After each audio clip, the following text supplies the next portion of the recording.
Thank you for coming. Thanks to BSides. Today's talk is Ghostbusting 2024 from the ashes of 2023's Ransomware Ghosts. I am Steve Thomas. A little bit on my background. I've been in threat intelligence for about 20 years, serial entrepreneur, building threat intelligence startups. This is about my 7th startup with HackNotice. A few you may recognize would be Security Scorecard, and there have been a few others that I've helped with. But overall, my entire career I've been in threat intelligence, really staying on the threat actor side of things, keeping track of the changes and trends in threat actors. And today is all about ransomware. So if you want to learn about ransomware, changes in ransomware, you're in the right place. If you don't, then there's track 2 down the hall. Today is all about what changed between 2023 and 2024 in the world of ransomware. We're going to be exploring the changes year on year, but we're really going to dive in deep into how ransomware gangs changed, how their methods changed, how even who they targeted changed year on year. We're focused on victim dynamics, gang dynamics. Really, what can we learn based on the activities of these gangs about how they operate and how their operations are evolving over time? What can we do as security professionals to identify concerning trends and protect ourselves, our businesses, from being the next victim? So, if you're new to the world of ransomware is where a hacker is able to gain access to your systems or your data store, really any sort of sensitive data or access. They'll encrypt all your files. Traditionally, ransomware was a one-step process. Gain access to your systems. I'll get access to as much as I can, but then I'm going to encrypt everything. And then I'm going to, of course, sell you the key to decrypt it.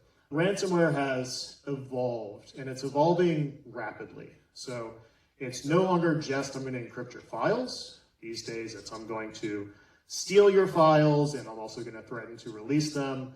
Sometimes I'm just going to steal your files and threaten to release them. So there's some well-known ransomware events where they didn't even bother to encrypt.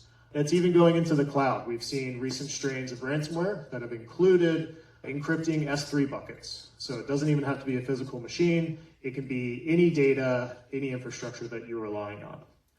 How does it start? Typically with phishing. There is CVE exploitation. Unfortunately, these days, phishing still works, and it's a primary vector for getting into businesses. They also have really funny names. So Stay Puft is not a ransomware gang as of yet, but stay tuned later this year. Why do we have this data? HackNotice is in the business of keeping track of every single data breach that's happening worldwide.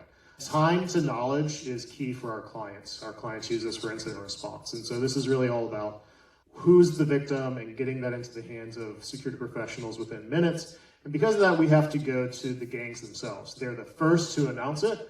They're the first ones to give you a hint or a rumor of someone being a victim. Because of that, we are collecting ransomware victims directly from the darknet. We're tracking over 170 different gangs. We're in hundreds of hacker forums, checking for posts, seeing who's even allegedly going to be a victim. So that's why we have this data. It's a core part of our business to understand who has been broken into as quickly as possible. So the methodology we used for this study, we looked at 2023 and 2024. We looked at 102 ransomware gangs that were active across the 2 years. That's over 10,000 victims. And we looked at those victims based on industry, geography.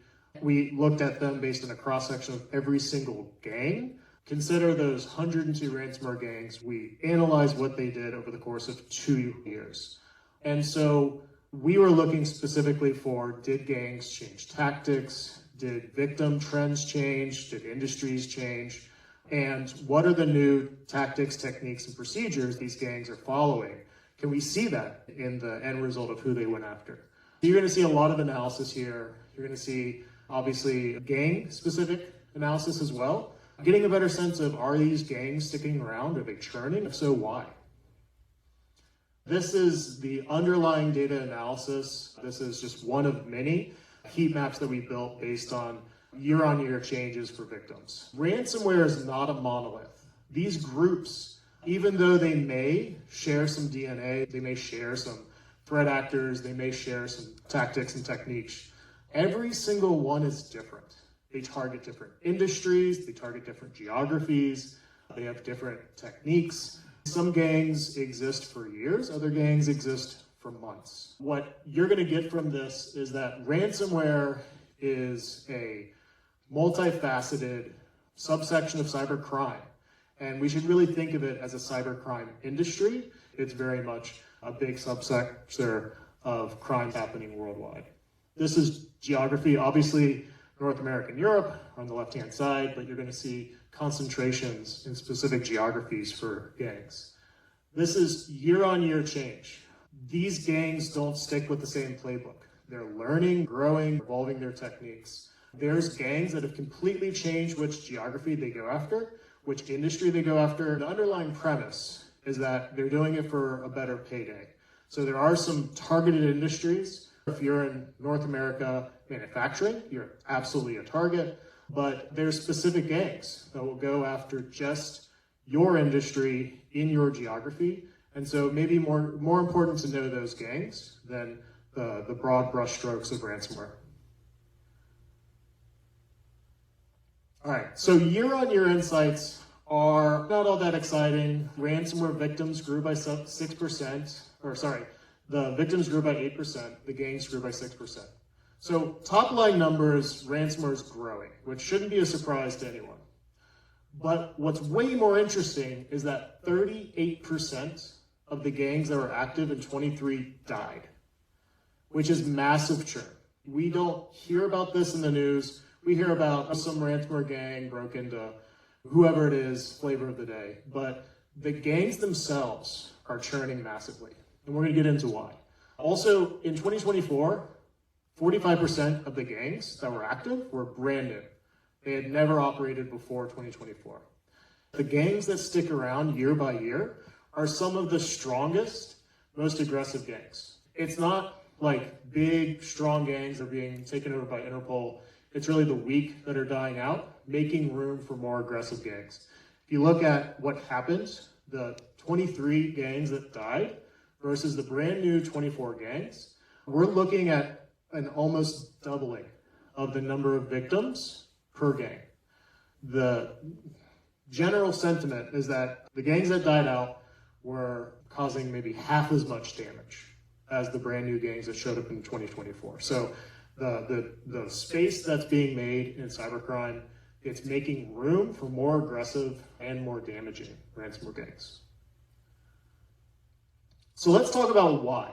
Interpol did take down Hive, Karakurt, and Ragnar. Some of these deaths are intentional. This is international police getting together, trying to capture these criminals, shut down the gangs. But the vast majority of these gangs have died, and some of these names you'll probably know if you're in the world of cyber. They shut down for unknown reasons. Several voluntarily shut down. So let's talk about those. Arvin voluntarily shut down. Maybe they had a disagreement between hackers, but overall they said, nope, we quit. No Escape had over 100 victims in 23. They voluntarily shut down. One that's really interesting that we'll want to focus on is Knight. So you may not be familiar with Knight. Knight was not one of the top gangs in 2023, but they voluntarily shut down. They released their source code. They released the details about how they operate. And they are rumored to be the origin of Ransom Hub. And Ransom Hub is probably a name you know because they were one of the most aggressive gangs throughout all of 2024. They continue to be one of the top gangs.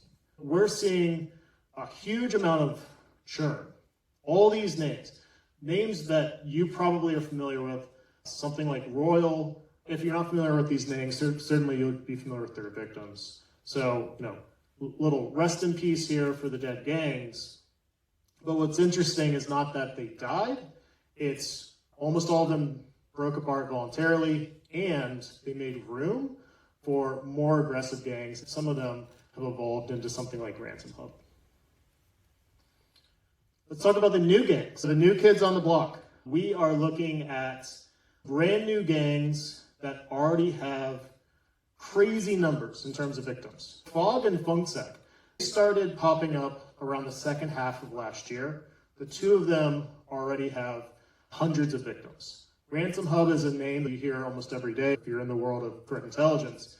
It's crazy to think that they've only been around since 2024 with over 500 victims. This is something we've never seen before, a brand new gang having over 500 victims in a year. It's rare for a gang to have over 500 victims, no matter how long they've been around. The brand new gangs are more aggressive. They show up out of nowhere, racking up hundreds of victims. We're going to get into some of their TTPs and how we can defend ourselves. All these gangs, brand new from 2024. Let's take a look at some targeted areas. Manufacturing is always a top target, but we saw that go down by about 4%. They're still number one target industry, but it did decrease a little bit. Professional services, always number two. Information technology is traditionally number three. North America, by far, the largest region that has ransomware victims. That grew a little bit, but geographically, not a lot of change. Ignore the note about RansomX. RansomX is alive and well. There were rumors of their death, but those are very much exaggerated. RansomX is still around. Let's focus on Arbin, Hendala, Moloch, and Cyclops. Arbin had about 200 victims a year and focused exclusively on the Middle East. With them dying, you'd think the Middle East would be a little bit safer for ransomware. Unfortunately, Hendala and Moloch, they showed up brand new and also focused exclusively on the Middle East. So on the net, there's about 100 less victims a year in the Middle East. Cyclops focused solely on Africa.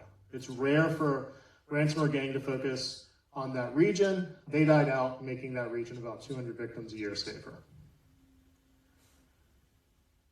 Let's take a look at some of the changes. These gangs are changing year over year.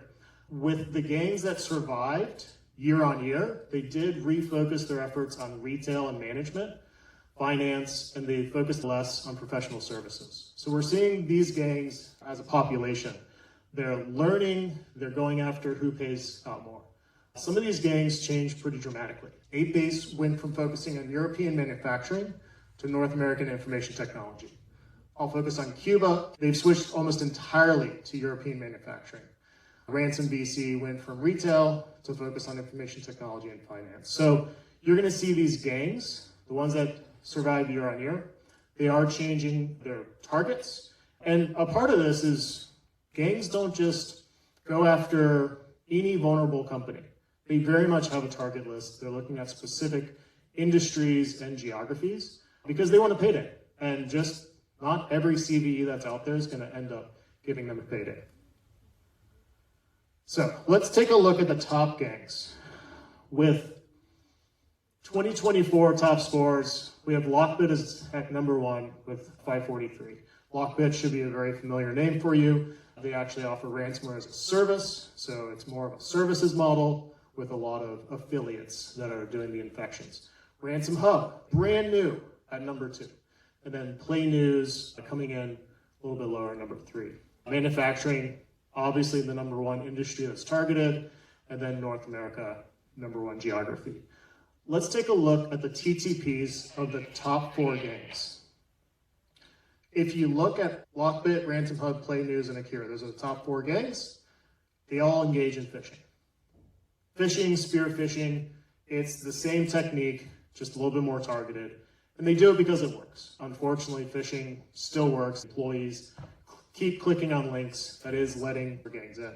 They all engage in CVE exploitation. Calling back to the talk that was right before mine, CVEs are everywhere. Exploitation is a number one initial access vector. They start deviating a bit when they're going across the organization. We have Ransom Hub that uses C2 servers to coordinate their attacks. We have Lockbit that's doing scheduled tasks, Play News, which does scripting, Akira, which does scripting. So there is programming involved, there is command and control involved to try to gain access to as much of the organization as possible. But all of them engage in double extortion. And again, double extortion didn't exist as a technique about 2 years ago. This is a rapidly evolving set of techniques that these gangs are engaging in. You'll notice that all the top 4 gangs have almost the exact same TTPs. One important point here is if you protect against one top gang, you are protecting against all the top gangs. So you can learn the TTPs for the gangs that are most active in your industries and geographies, but you should learn these top ones because they're all cheating off each other, sharing tips and tricks. In summary, what did we learn? Well, we learned that the world of ransomware is changing rapidly every day, and we have to pay attention to it. The techniques being deployed today may be wildly different a month from now. Also, the gangs themselves, massive churn. Just because you know of a name like Ransom Hub today, doesn't mean they're going to be around in a year. Maybe Interpol will shut them down, and they'll have a brand new name. The gangs that do stick around year on year, typically the top gangs. And the new gangs are more aggressive. They typically have fewer limits. You've heard of gangs that say, oh, we don't go after hospitals, we don't go after universities. The new gangs may go after previously untouched territory. They very much optimize their techniques to focus on the money. Who gives out the biggest payout? And then, of course, they copy each other. If one gang sees good techniques, they're just going to copy them. So if you see new techniques that are starting to be really successful, expect other gangs to adopt those as well. And that's it. Thank you for your time. I want to open it up to any questions. We have a few minutes before lunch. Does anybody have any questions? I'll throw one out. Could you talk about manufacturing as the percentage? Like, are they much smaller payouts than finance and hospitals?